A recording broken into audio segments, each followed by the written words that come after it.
Em nome do Pai, do Filho e do Espírito Santo. Amém. Meus irmãos, Deus abençoe a todos. Estamos aqui no nosso segundo episódio, segundo capítulo do nosso comentário à carta aos Hebreus. Esse comentário ao qual eu dei o nome de Pátria Melhor. E quando a gente for chegando mais para o final do comentário, lá pelo capítulo 11, lá pelo capítulo 12, a gente vai entender o porquê desse nome, o porquê que eu escolhi dar para essa série de comentários o nome de Pátria Melhor. Quem conhece a carta aos Hebreus sabe, já deve ter adivinhado, já deve ter imaginado o porquê esse nome foi escolhido. Enfim, estamos aqui, Essa série teve até agora somente um vídeo, que foi a introdução, que não foi um vídeo, foi só um comentário em áudio, não tem imagem, mas está no meu canal, aqui no YouTube. Eu vou deixar ou o card aqui em cima, ou aqui na descrição, aqui embaixo, o link para quem não viu poder assistir. E não perca, se você ainda não ouviu, é bom que você ouça antes de ouvir o que vai ser dito aqui hoje, nesse vídeo. Por quê? Porque hoje nós vamos começar no capítulo 1, mas eu já fiz um comentário sobre a introdução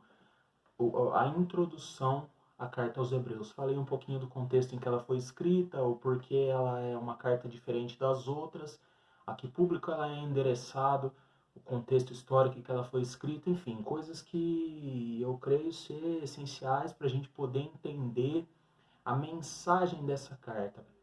Mais do que somente observar o que ela diz, quando a gente percebe para quem o autor, quem viu a primeira parte sabe porque eu gaguejei na hora de falar Paulo, não, hoje em dia, durante séculos a igreja acreditou que Paulo era o autor dessa carta, mas agora, recentemente, podemos dizer assim, que recentemente foi posta em dúvida essa afirmação, mas com certeza, se não foi Paulo, foi um discípulo de Paulo. Então, algumas vezes eu vou engasgar aqui e vou acabar falando que é Paulo, pelo costume, mas enfim.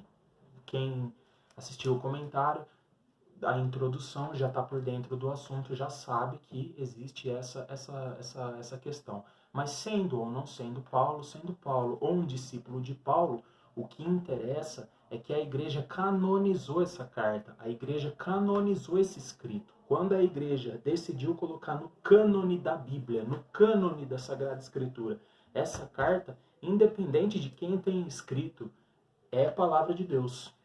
É a palavra de Deus. E muitas outras coisas, por exemplo, se alguém achar alguma outra carta que São Paulo escreveu, mas não está aqui no cânone da Bíblia, apesar de ter sido São Paulo que escreveu, não é palavra de Deus. Pode ser alguma coisa que vai nos ajudar muito, uma exortação muito bela, mas não é a palavra viva e eficaz, ao qual o próprio Paulo diz que é capaz de dividir espírito e alma, alma e espírito, que penetra como espada de dois gumes. Sem mais delongas, para que o episódio não fique muito longo, eu creio que já vai ficar um pouco longo, vamos então ao nosso segundo episódio da série Pátria Melhor, comentário da carta aos Hebreus.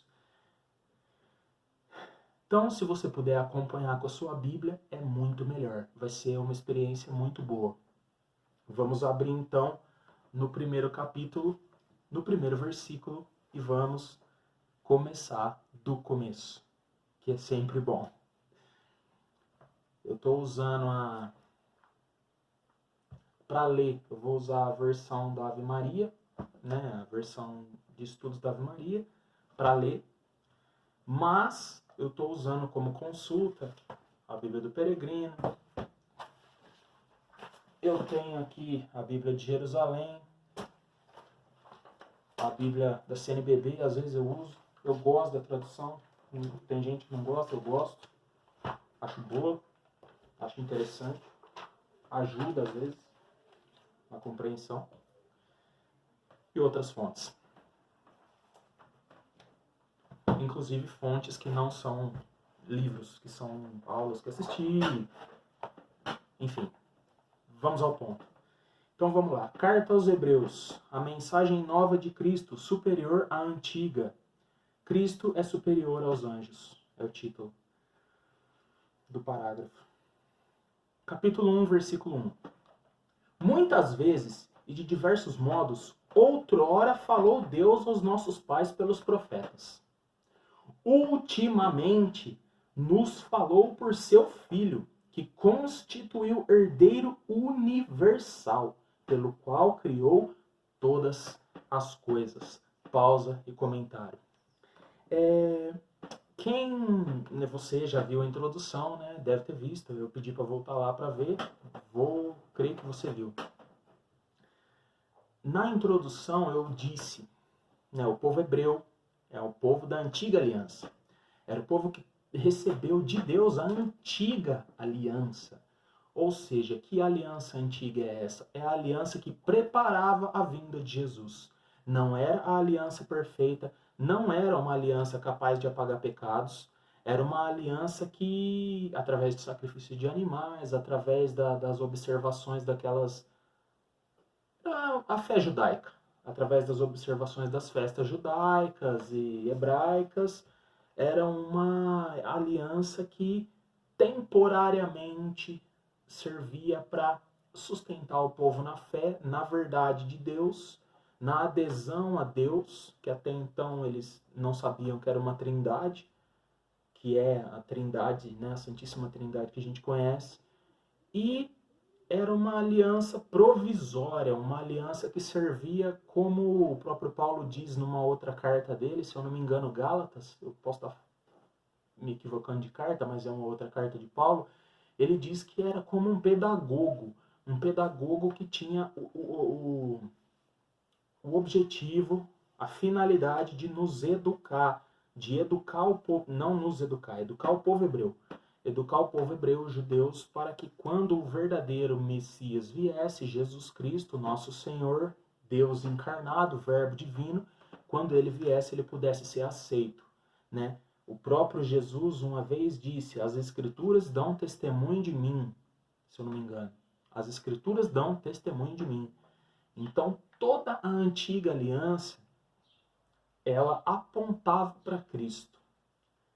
Mas, como os hebreus tinham recebido a aliança do próprio Deus e os outros povos todos eram pagãos, quando Jesus veio e quebrou todos os paradigmas e revelou a plenitude da aliança, e o próprio Jesus disse que para muitas pessoas ele iria ser uma pedra de tropeço, a própria Bíblia diz isso, que ele é a rocha de salvação, mas que ele é a pedra angular, né, a pedra escolhida que os pedreiros rejeitaram, ele é a pedra angular, a pedra de salvação. Mas que para quem não aceita, ele é a pedra de tropeço, muitas pessoas tropeçam nele porque não acreditam como que Deus pode se fazer homem. Então, as pessoas, muitos hebreus, grande parte deles, e muitos judeus, né, os que não se converteram, é porque se prenderam à antiga aliança de tal modo que criou aquele preconceito e não aceitava de jeito nenhum Jesus. Não aceitava Jesus de jeito nenhum. Deus, como que Deus vai se fazer homem? Né? Os judeus esperam, os judeus observantes esperam até hoje a vinda do Messias. Não creem que o Messias é Jesus, que já veio, que nos salvou, nosso Senhor. Então, essa carta foi escrita para mostrar, essa carta inteirinha comenta a liturgia dos antigos cultos, dos antigos sacrifícios, da antiga aliança. O autor dessa carta vai pontuando os principais aspectos da antiga aliança, e através desses aspectos que ele vai pontuando, ele vai mostrando como Cristo superou e muito, superou infinitamente todos os antigos aspectos da aliança, né? A antiga aliança tinha o sumo sacerdote. Ele mostra, aqui mais para frente, a gente vai ver como Cristo é o sumo sacerdote perfeito, né? Mais acima de todo e qualquer sumo sacerdote que já existiu. O templo, o sacrifício de sangue. E ele vai mostrando como que Jesus superou e superou e muito, infinitamente, toda a antiga aliança. Cumpriu ela, não rejeitou ela, mas cumpriu ela plenamente, de uma maneira que os antigos sacerdotes, os antigos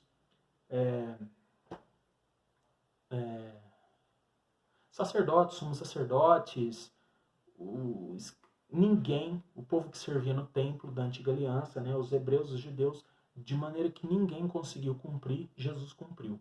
Porque ele é Deus, Filho de Deus encarnado.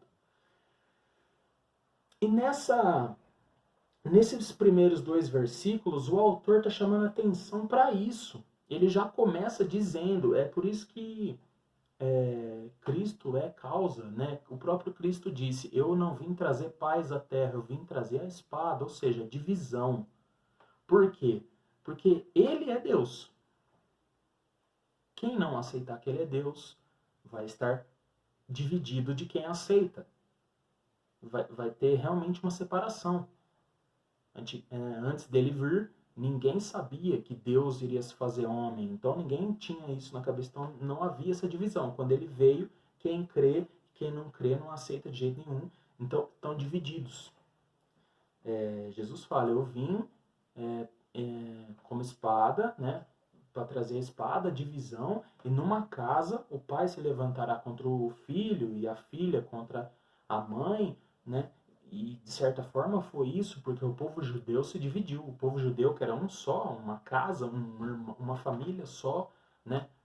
Se dividiu entre aqueles que aceitaram Jesus, aceitaram a fé, a salvação que ele veio trazer, e os que não aceitaram, que infelizmente até hoje ainda estão esperando outro Messias.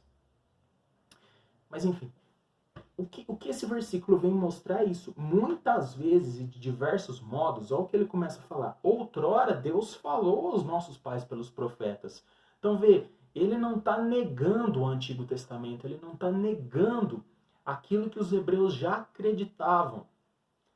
É como se ele estivesse dizendo assim, meus irmãos hebreus, tudo o que foi falado antes, tudo isso que vocês acreditam, isso é verdade, isso foi revelado por Deus. E Jesus não está querendo apagar nada disso. Isso era Deus falando com vocês. Não era uma outra entidade, não era coisa da cabeça de vocês, não era coisa criada por homens, não era coisa de demônios, era verdadeiramente Deus. Era o Deus verdadeiro, o Altíssimo, o Senhor, Yahvé, era Ele. Ele falou sim, mas agora, nesses tempos que são os plenos, que são os últimos, Ele nos falou por meio do Seu Filho. A mensagem que Ele deu agora foi completa. Tudo aquilo que Ele falou antes, sim, era Ele falando, mas não era completo. Ainda faltava algo. Era o prenúncio, o anúncio de algo que haveria de vir, de alguém que haveria de vir. E esse alguém é Jesus. Ultimamente, nos falou por seu Filho, que constituiu herdeiro universal, pelo qual criou todas as coisas. Jesus é a própria palavra de Deus, pelo qual ele criou todas as coisas. Todas as coisas foram criadas em Cristo e para Cristo. Todas as coisas foram criadas em Jesus. Muitas vezes e de diversos modos, outrora Deus falou aos nossos pais pelos profetas. Meus irmãos hebreus, vocês não estão errados. Outrora Deus falou pelos profetas, falou com vocês, deu instruções de culto, instruções de sacrifício, instruções de festas a serem observadas, de preceitos a serem observados, de modo de viver. Ele deu sim esses preceitos, ele falou, mas ultimamente. Aqui na versão da Ave Maria está escrito ultimamente. Aqui na versão do Peregrino está escrito assim, ó, nesta etapa final. Ou seja, nesses tempos que são os últimos, nos falou por meio do seu Filho. Isso é uma outra coisa que às vezes a gente não entende. Os tempos que nós vivemos são os últimos. Ah, Luiz, o que você está querendo dizer? Você está querendo dizer que a gente está já no apocalipse? Que o mundo está para acabar amanhã? Não. O que eu estou querendo dizer é o seguinte, e isso né, muita é consenso, né, na igreja entre as pessoas de fé, os padres, né, é pregado isso. A etapa final começou quando Jesus veio, porque ele é o cumprimento, não tem mais nada que a gente possa esperar. A gente só pode esperar que ele mesmo volte, porque ele veio ao mundo, morreu pelos nossos pecados, desceu ao inferno, ressuscitou e subiu aos céus e disse que voltaria para nos buscar. Então, nós estamos vivendo na etapa final da humanidade. Nós estamos no fim dos tempos. Só que nós já estamos no fim dos tempos há 2000 anos, há mais de 2000 anos. Desde que Jesus veio, já estamos no fim dos tempos. Jesus inaugurou a etapa definitiva da humanidade. É como diz aqui, ó, na versão do Peregrino, nesta etapa final. Por que final? Porque é a etapa que vai nos levar à finalidade de tudo. E a finalidade de todas as coisas é Cristo. O professor Carlos Noguet, ele diz, né, e ele inclusive está escrevendo um apêndice do novo livro dele, né, longuíssimo. Ele sempre diz que vai ser um apêndice longo, que se chama, eu não vou lembrar o nome direito, né, professor, se eu errar, mas ele diz que é o da história e sua ordem a Deus. E ele, segundo eu já ouvi falar no curso que ele fez sobre o Apocalipse, ele diz assim que a história da humanidade, a história humana, tanto antes de Cristo como depois de Cristo, ela tem um único objetivo. O objetivo da história humana é a salvação dos justos, dos eleitos de Deus. E quando que vai terminar a história da humanidade? A história da humanidade vai terminar quando o último eleito aceitar a salvação, se converter. Quando o último eleito se converter, Jesus volta para buscar a igreja que ele separou para ele como noiva ornada, a qual ele separou para ele, guardou e protegeu como virgem pura, sem ruga, como está lá em Efésios, que ele conservou para si. Então, aqueles que estão conservados, aqueles que, na sabedoria infinita, Deus sabe que irão aceitar o evangelho e irão se converter, quando o último deles disser sim, disser eu creio, professar a fé, se voltar a Jesus, aderir a Jesus, pum, Jesus volta. Isso é maravilhoso. Isso quer dizer que Deus nos colocou nesse mundo, que Ele criou todas as coisas em vista de Jesus. Ele criou todas as coisas imaginando. Com o pecado, todas as coisas irão se corromper. Mas meu filho vai vir e vai resolver tudo. E ele vai trazer todos de volta para mim. E a história inteira da humanidade vai se dividir entre antes de Cristo e depois de Cristo. E em Cristo, todos aqueles que aceitarem, todos aqueles que são eleitos, irão se salvar. E essa é a razão de existir a história humana. A história, ao longo da história do planeta Terra, dos seres humanos, só tem esse objetivo: nos conduzir a Jesus. Por isso diz aqui, ultimamente nos falou por seu Filho, que constituiu herdeiro universal, pelo qual criou todas as coisas. Aqui fala igual. Aqui fala por quem criou o universo. Deus criou o universo por Jesus e para Jesus. A finalidade de todas as coisas é Jesus. É por isso que nós estamos no fim dos tempos. Porque é o tempo final, é a etapa final, é a etapa do fim, é a etapa da finalidade. E nossa finalidade é Cristo. É Cristo. Por Cristo, com Cristo e em Cristo, todas as coisas a Deus serão levadas, né? Ao Pai serão reconciliadas todas as coisas pelo sangue de Jesus. E quando o último eleito disser sim, quando o último eleito disser eu creio em Deus Pai Todo-Poderoso, aí sim, em Jesus Cristo, seu único Filho, e por aí vai, quando o último eleito disser, eu creio, aderir de coração, como diz também em São Paulo, né? Crer de coração e confessar com a boca que Jesus Cristo é o Senhor, Jesus volta. Isso é maravilhoso. Ele volta para buscar a igreja, como ele prometeu em João capítulo 14, né? Eu irei ao meu Pai e voltarei para vos buscar. Não perturbeis o vosso coração, porque na casa de meu Pai tem muitas moradas, tem lugar para todo mundo. Tem lugar para todo mundo. Isso é maravilhoso, gente. Maravilhoso, maravilhoso. Mas vamos continuar. Versículo 3. Está falando de Jesus. Esplendor da glória de Deus e imagem do seu ser. Sustenta o universo com o poder da sua palavra. Depois de ter realizado a purificação dos pecados, está sentado à direita da majestade, no mais alto dos céus, tão superior aos anjos, tão superior aos anjos quanto excede o deles o nome que ele herdou.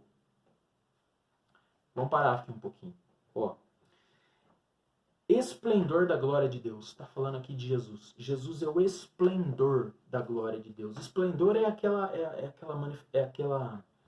a grandeza, é a majestade, né, da glória de Deus. Glória, o C.S. Lewis, né, não é católico, mas eu acho que tem fundamento isso que ele fala. A ideia de glória está sempre ligada com fama, né? Fama no bom sentido, não no mau sentido de vaidade, né? Fama por vaidade, mas no bom sentido. No bom sentido de a pessoa ser reconhecida como majestosa, como grande pelos atos dela. Então a glória de Deus tem a ver com isso, né? Segundo o Lewis. Deus ser reconhecido como grande, como maravilhoso, como poderoso, pelos atos dele, por aquilo que ele faz. Então, aquilo que ele faz, a fama dele, a fama que ele tem de ser o Deus poderoso, misericordioso, Criador de todas as coisas, o Senhor dos Exércitos, essa fama, quando a gente vai ver os atos dele, isso se comprova, isso se prova real, isso se mostra verdadeiro. Então, a glória de Deus. E Cristo é o esplendor, é a manifestação, é o brilho, é isso se torna hipnotizando a gente. Uma coisa esplendorosa é uma coisa que hipnotiza, né? Aqui, na Bíblia do Peregrino diz, ele é reflexo de sua glória. É como se a glória de Deus, que é impossível para nós ver, porque a glória de Deus está somente no céu, a glória de Deus é reservada. A visão da glória de Deus, que a igreja chama de visão beatífica, é reservada somente para o céu, porque se a gente vê isso em vida, a gente morre, como está escrito lá no Êxodo, se eu não me engano. Isso que é reservado só para o céu, a gente pode ter um spoiler disso.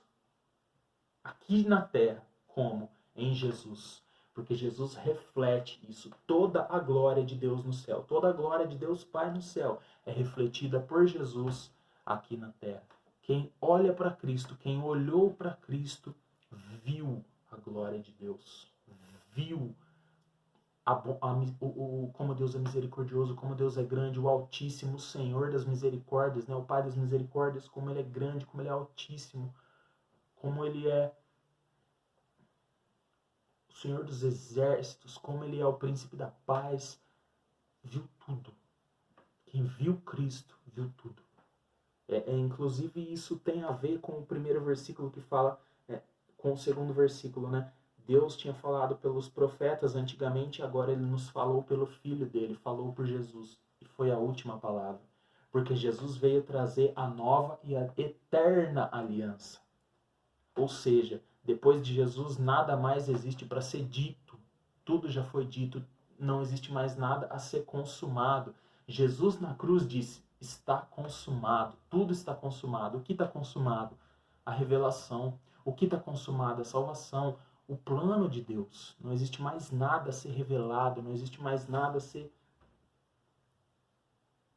Está pronto. A salvação está pronta. O plano de Deus está pronto. Tudo que Deus tinha para dizer, Ele já disse.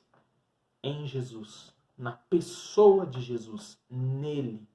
no que ele fez, faz, disse, está o cumprimento de todos os planos e promessas que Deus tinha feito. Tudo. Ele é reflexo da glória de Deus. Imagem do seu ser. Aqui do peregrino está escrito expressão do seu ser. Isso é muito interessante. Se você for ver isso aqui tem a ver também com um pouquinho aquela ideia filosófica de essência, né? Expressão, imagem do seu ser. Jesus é a imagem do ser divino, é a essência de Deus. Então, quando nós... Isso aqui, na língua original, tem a ideia de... Se eu não me engano, tem a ideia de como você cunhar uma moeda. Então, por exemplo, como eram feitas, cunhadas as moedas antigamente? Se fazia o molde, pegava um pedaço de metal e fazia ali o rosto de César, por exemplo, e o valor da moeda, né? Não sei se era assim ou se todas as moedas tinham o mesmo valor, não sei. Mas tinha o rosto do imperador, como o próprio Jesus disse, né? Nessa moeda tem o rosto de quem? Ah, de César. Então dá a César o que é de César e a Deus o que é de Deus. Então tinha o rosto.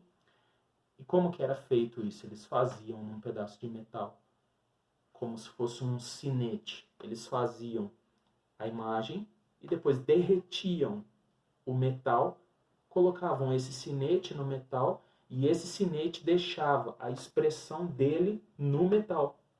E o metal ficava com o rosto do imperador.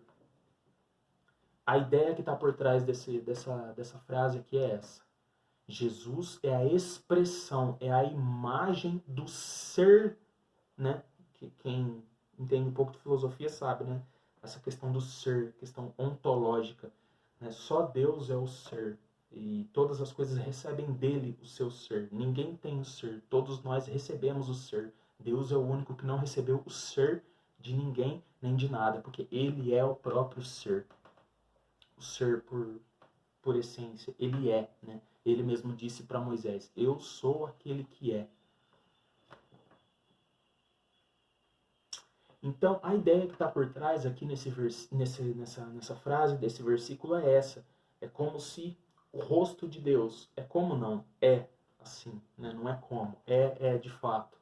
O rosto de Deus, que é como se fosse essa moeda que eu disse, esse pedaço de metal que tem, por exemplo, o rosto de César, entrou em contato com aquele metal e deixou o rosto dele ali perfeitamente.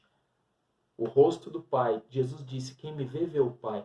O rosto de Deus Pai, Todo-Poderoso, nosso Pai, nosso Senhor, o Altíssimo, o nosso Criador, o rosto dele, o rosto do nosso Pai eterno, foi imprimido na natureza humana, no barro, na natureza humana, na carne humana. E Jesus é isso. Jesus é como se fosse essa moeda no qual está a expressão perfeita de Deus. Quando nós olhamos para Jesus, nós vemos a essência de Deus. Aqui também está por trás a ideia de essência. O que é essência? Essência é aquilo que é imutável. Essência é aquilo que num ser, né? A questão que eu estava falando do ser, é aquilo que não muda, é aquilo que por baixo de todas as atitudes, de todos os atos, de todas as palavras, é aquilo que permanece sempre o mesmo, é a essência. Jesus é a essência de Deus. Quando nós olhamos para Jesus, que é o Filho, é Deus Filho, nós vemos a essência de Deus Pai, Deus Espírito, da Trindade, nós vemos a essência do Deus verdadeiro. E qual é essa essência? É tudo aquilo que Jesus fez revela a essência de Deus.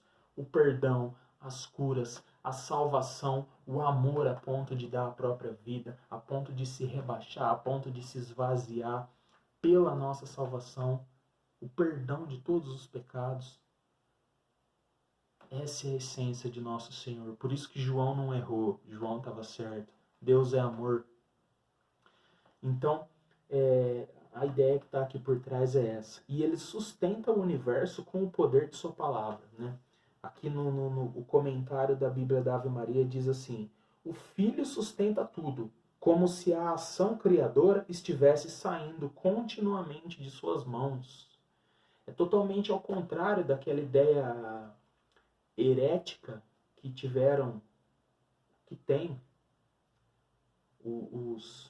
aquelas pessoas que são agnósticas, se eu não me engano, né? Que são os agnósticos, ou eu não vou me lembrar agora se são os agnósticos ou se é algum outro grupo de hereges que dizem que sim, Deus criou o mundo, existe um Deus todo-poderoso que criou o mundo, mas ele abandonou o mundo que ele criou e deixou o mundo aí, e ele cuida da vida dele lá e ele nem olha mais para esse mundo.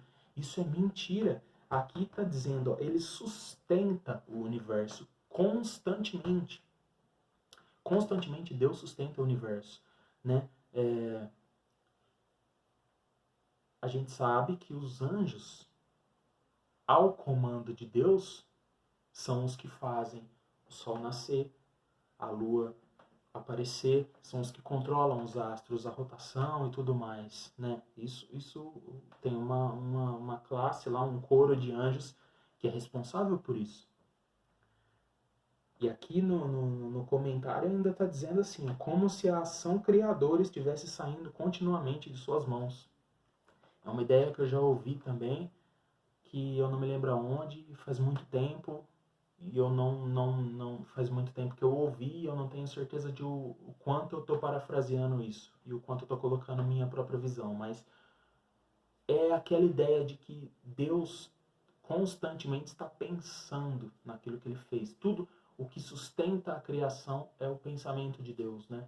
Quando Deus disse, faça-se a luz se fez, ele não abandonou a luz ali, pronto, a luz está pronta e deixa a luz ali. Não, ele constantemente é como se constantemente Deus estivesse fazendo, faça-se a luz, faça-se a luz. Chesterton tem uma ideia sensacional, quem já leu Ortodoxia sabe. Ele diz assim que Deus tem é como se Deus fosse jovial. Deus tem aquela alegria, aquele ímpeto de uma criança. Então, você pode perceber que uma das características da criança é que quando você faz uma coisa que ela gosta, ela fala assim, faz de novo. Daí você vai e faz de novo. E aí ela fala de novo, faz de novo. E aí você vai e repete. Aí ela fala, faz de novo. E se você fizer 500 vezes, 501 ela vai falar, faz de novo, faz de novo. Porque criança é assim, quando ela vê uma coisa que ela gosta, que ela acha bom, que ela acha legal, ela fica querendo ver de novo, ver de novo, ver de novo. E aí Chesterton diz assim, né, no Ortodoxia, que é como se a cada manhã Deus dissesse para o sol, faz de novo. E a cada noite Deus dissesse para a lua, faz de novo. E, cara, isso é lindo, isso é maravilhoso. O Chesterton era um cara sensacional. Como que ele pensou nisso? É muita iluminação divina, né? Inspiração de Deus. Então é isso. Deus constantemente está sustentando a criação. Porque o que diz o Gênesis? Que quando Deus criou todas as coisas, ele viu que tudo era bom. Que ele gostou daquilo que ele fez. E como ele gostou, é como a criança que gosta de alguma coisa. Ela fica falando, faz de novo, e Deus se diverte, ele se entretém vendo a criação que ele fez, né? Dom Henrique, que nos deixou infelizmente, ele sempre dizia isso. Eu ouvi ele dizer várias vezes nos vídeos dele que os cientistas descobriram que o universo continua se expandindo, ou seja, Deus continua criando até hoje. Por quê? Se a gente nunca vai chegar a ver aquelas galáxias tão longe que existem. Porque ele é criador, e ele cria, e ele gosta daquilo que ele faz, ele ama a criação que ele fez, e ele continua criando porque ele ama, e ele precisa colocar o amor dele em ação. Né? É característico do amor não se prender em si, mas se doar. E ele continua criando, porque ele é um Deus de amor imenso e infinito. Isso é lindo, isso é maravilhoso. Então, como eu ia dizendo, é aquela ideia antiga que eu ouvi faz muito tempo, que eu não tenho certeza do quanto eu estou parafraseando e do quanto o quanto eu já modifiquei ela na minha cabeça, mas é aquela ideia de que o pensamento de Deus sustenta todas as coisas. E se Deus parar de pensar, se Deus parar de prestar atenção em uma coisa, por mínima que ela seja, ela deixa de existir no exato momento em que Deus parar de prestar atenção nela, de que Deus parar de pensar nela. Então, se eu e você estamos vivos aqui, estamos existindo, é como eu disse, nada tem o ser. Nós não temos o ser por nós mesmos. É Deus que nos dá o ser. E Ele constantemente nos dá o ser. Se Ele deixar de nos dar o ser, a gente deixa de ser. Deixa de existir. Se Ele deixar de nos dar a existência a cada momento, a gente deixa de existir. Então, se eu e você estamos vivos aqui, existindo, respirando, vivendo, vivos, existindo, temos o ser. É porque Deus está pensando em nós. É porque Deus está pensando na gente.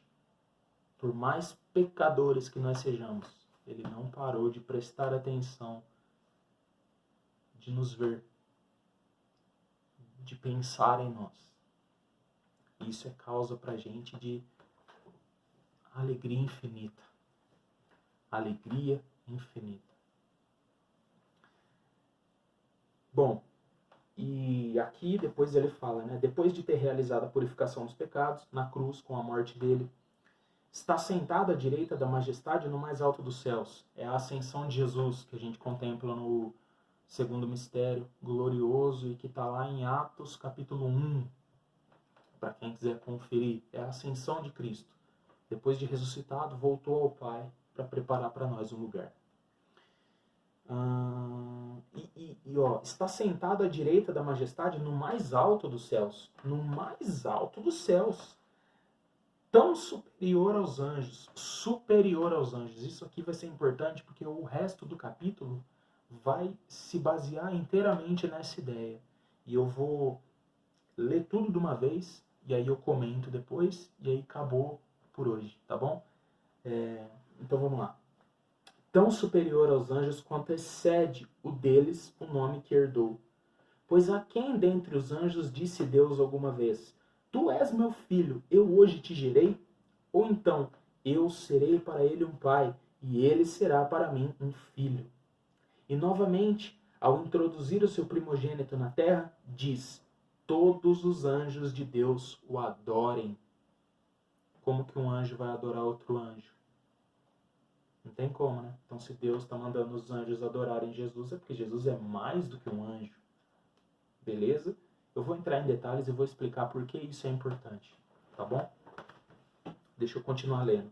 Por outro lado, a respeito dos anjos diz: Ele faz dos seus anjos sopros de vento e dos seus ministros chamas de fogo. Ao passo que do Filho diz: O teu trono, ó Deus, subsiste para a eternidade. O cetro do teu reino é o cetro de justiça. Amaste a justiça e odiaste a iniquidade. Por isso, ó Deus, o teu Deus te ungiu com óleo de alegria, mais que aos teus companheiros, mais do que aos anjos que estão ao redor. E ainda, tu, Senhor, no princípio dos tempos fundaste a terra, e os céus são obra de suas mãos, das mãos de Jesus. Eles passarão, mas tu permaneces. Todos envelhecerão como uma veste, tu os envolvas como uma capa e serão mudados. Tu, ao contrário, és sempre o mesmo, e os teus anos não acabarão. Pois a qual dos anjos disse alguma vez: Assenta-te à minha direita, até que eu ponha os teus inimigos por escabelo de teus pés? A nenhum anjo Deus disse isso. Não são todos os anjos espíritos a serviço de Deus, que lhes confia missões para o bem daqueles que devem herdar a salvação? E assim termina o primeiro capítulo. Vou explicar por que isso é importante. Luiz, por que é importante perder tantos versículos, ficar falando para explicar que Jesus não é um anjo? Em primeiro lugar, a antiga aliança, né, vamos por ordem, para criar um raciocínio para vocês entenderem. A antiga aliança foi dada a Deus por Moisés no Monte Sinai. Todo mundo sabe, né? Moisés ficou 40 dias e 40 noites no Monte Sinai. Ou foi no Sinai ou foi no... Ficou em cima do monte, eu não vou lembrar lá se foi o Sinai. Eu acho que foi o Sinai. Ficou em cima, Moisés ficou 40 dias e 40 noites lá e recebeu a revelação, os 10 mandamentos e mais um monte de coisa. Não foi só os 10 mandamentos. E diz a tradição que quem revelou para Moisés foram os anjos. Né? Os anjos revelaram para ele, inclusive a liturgia, como deveria ser e tudo mais. Então, a antiga aliança, com certeza os hebreus se gabavam, porque os pagãos também fazem cultos de sacrifício. No Egito também existe culto de sacrifício. No Egito também existe os sacerdotes deles lá, né, do jeito deles, que cultuam os deuses deles, e eles são pagãos. Nós somos os hebreus. O nosso culto veio dos anjos, dos seres espirituais que são mensageiros de Deus.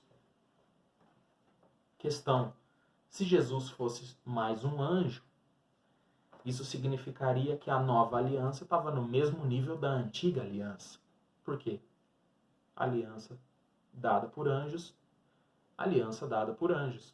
Vem de Deus, mas dada por anjos, dada por anjos. Então, ele faz questão de deixar isso claro, principalmente, né, a carta é escrita principalmente para os hebreus, é a carta aos hebreus, lógico que quem não é hebreu pode tirar dela lições maravilhosas, como a gente está tirando aqui até hoje, né? E que há 2000 anos a igreja tira. Mas, para os hebreus era importante isso, eles entenderem isso.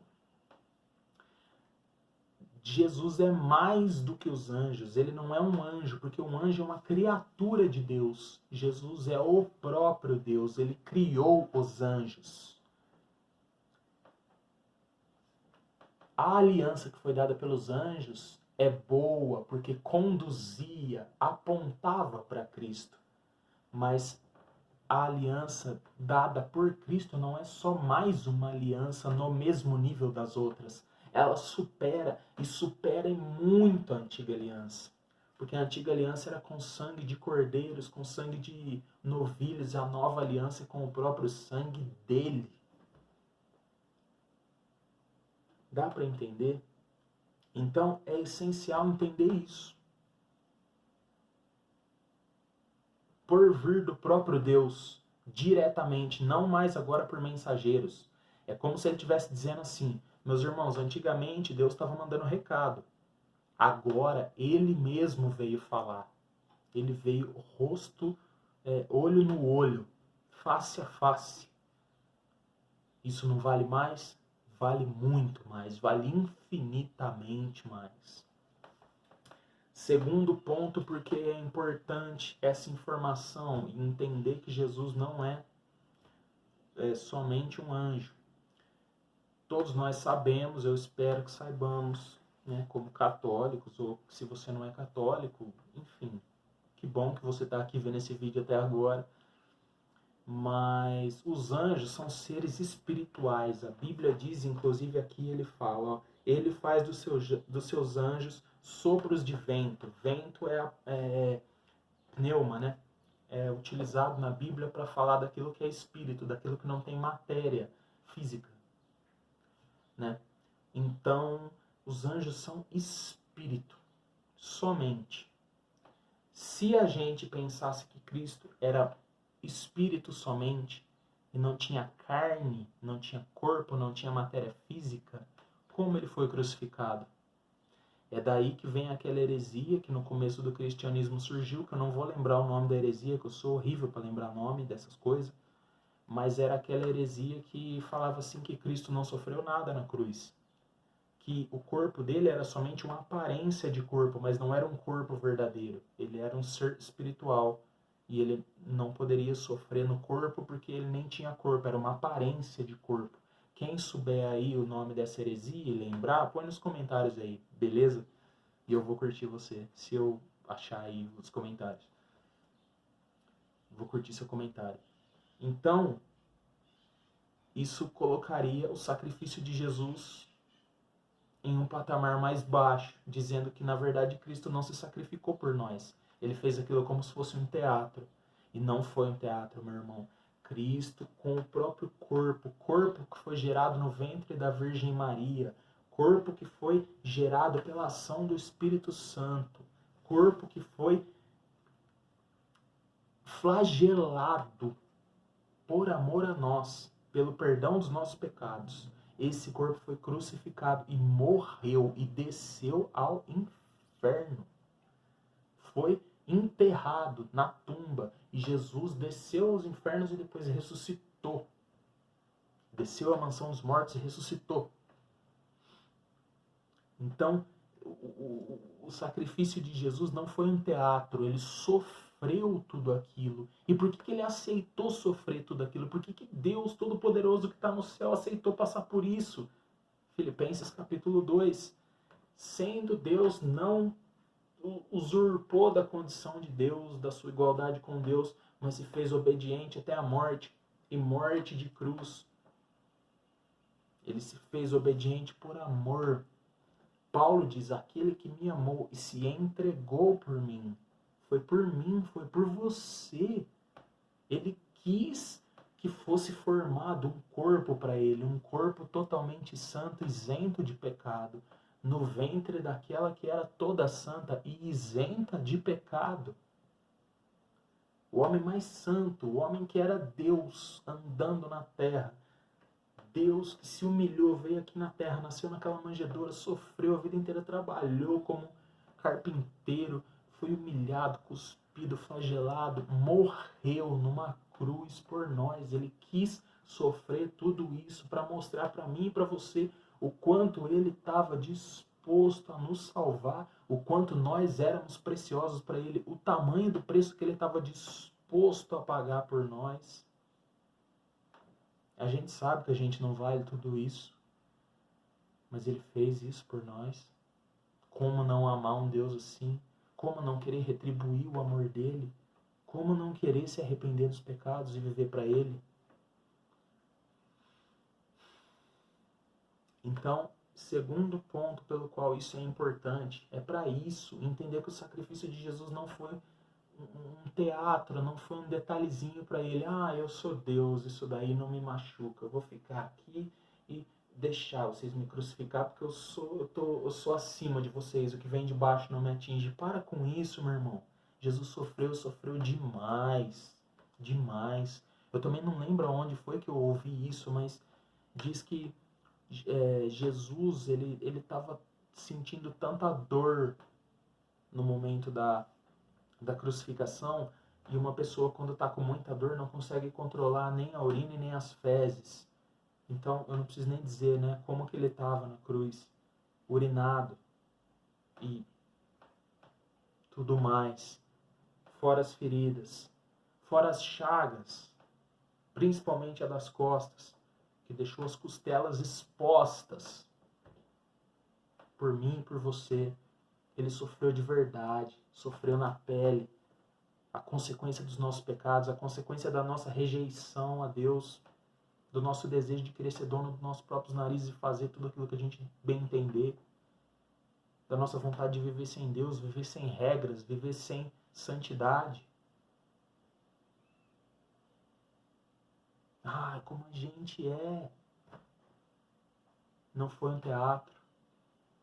Ele sim é o Todo-Poderoso, é o Senhor Todo-Poderoso, mas ele naquele momento se fez fraco. Só quem é forte consegue se fazer fraco. E ele se fez fraco. E padeceu, sofreu a maior dor que já existiu. porque era uma dor que correspondia a todos os pecados de toda a humanidade em todas as épocas. Sofreu por mim, por você, por toda a humanidade. E nos salvou. Nos salvou. Como Paulo diz, me amou e se entregou por mim. Eu fui alcançado por Cristo, ele diz em Filipenses, através desse sacrifício. Então esse é o segundo ponto, de entender por que Jesus, por que é causa de grandes erros se os hebreus acreditassem que Jesus era só mais um anjo. Terceiro ponto pelo qual seria horrível se acreditassem que Jesus era só um anjo. Por que foi importante logo no começo aqui o autor ficar tantos versículos dando provas e mostrando com trechos do Antigo Testamento que Jesus não era mais um anjo, que ele estava acima de todos os anjos. Você sabe, eu sei, que o espiritismo cresce, que muita gente é espírita, inclusive gente que se diz cristã. E para o espiritismo, Jesus não é Deus. Jesus é um espírito muito evoluído, o espírito que atingiu o nível máximo de evolução, já reencarnou tanto, já se purificou tanto que está lá no nível máximo e não reencarna mais, alguma coisa assim. Eu posso estar falando alguma coisa não tão certa, mas o que eu já ouvi sobre isso é isso, né? Para os espíritas, Jesus não é Deus. Ele é um espírito perfeitíssimo, né? Mas não é Deus.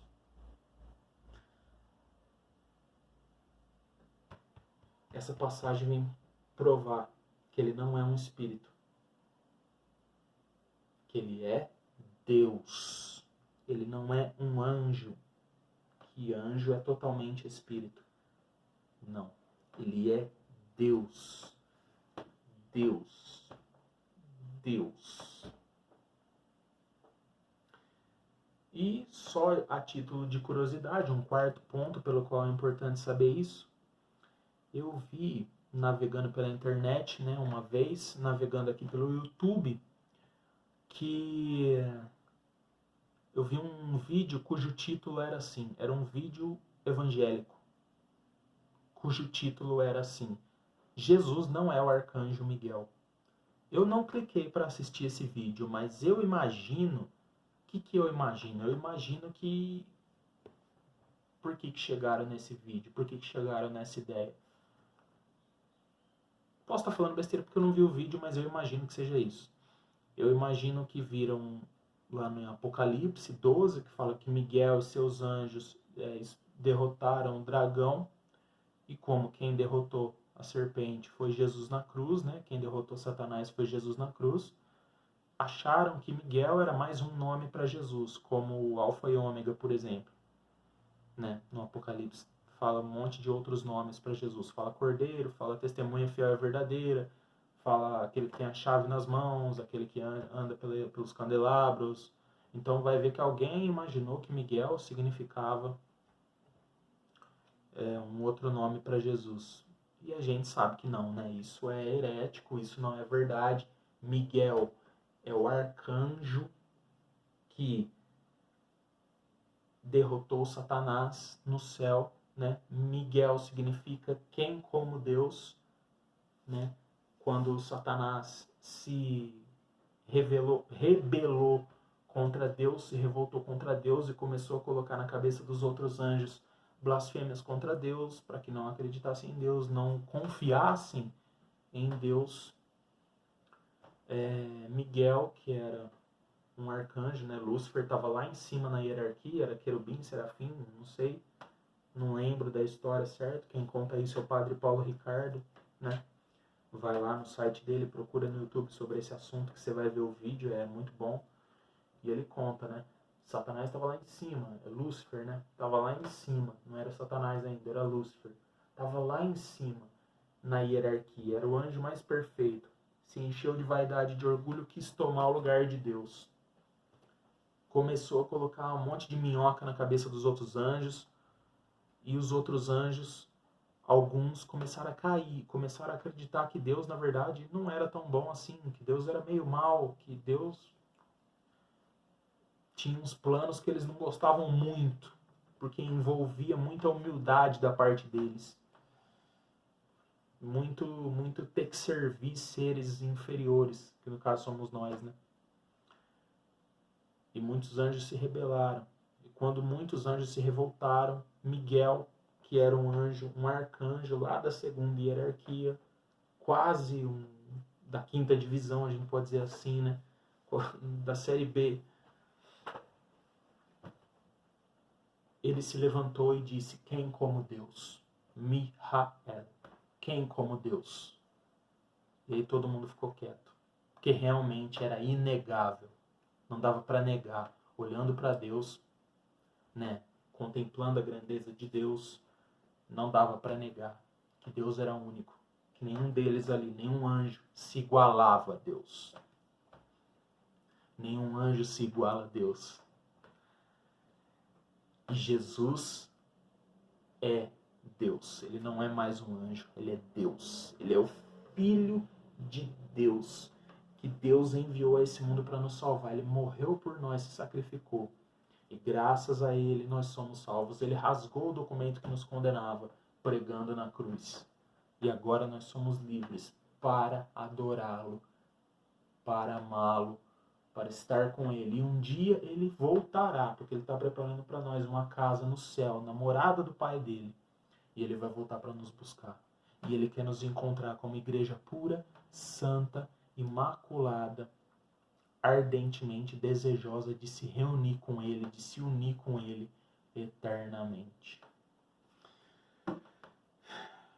E ele termina, né, como eu já li: não são todos os anjos espíritos a serviço de Deus, que lhes confia missões para o bem daqueles que devem herdar a salvação? Aqui tem uma pitadinha de anjo da guarda, né? Ele está dizendo que os anjos são espíritos que estão a serviço de Deus. E Deus confia aos anjos missões para o bem daqueles que devem herdar a salvação, daqueles que devem ser salvos, daqueles que foram batizados e que aderem a Jesus e que querem ser santos e que querem ser levados para o céu porque sabem que são a esposa de Cristo. Esses Deus enviou anjos com missões para ajudar. É como diz o Salmo, né? Deus ordenou aos anjos que guardem os nossos passos para que a gente não caia jamais. E é isso. Deus abençoe a todos. Ainda não ficou claro porque o nome dessa série é Pátria Melhor, mas eu garanto para você que se você ainda não sacou, quando você sacar, você vai entender e vai falar: uau! Vai ser maravilhoso. Então é isso, meus irmãos. Esse foi o primeiro capítulo da Carta aos Hebreus. Que Deus abençoe a todos, que Nossa Senhora interceda por todos, rezem por mim e vamos rumo ao céu, confiando no nosso Senhor, aquele que nos amou, se entregou por nós, aquele que sustenta o universo, que pensa em nós, aquele que nos quer para Ele e que está preparando para nós um lugar. Deus abençoe a todos. Em nome do Pai, do Filho e do Espírito Santo. Amém.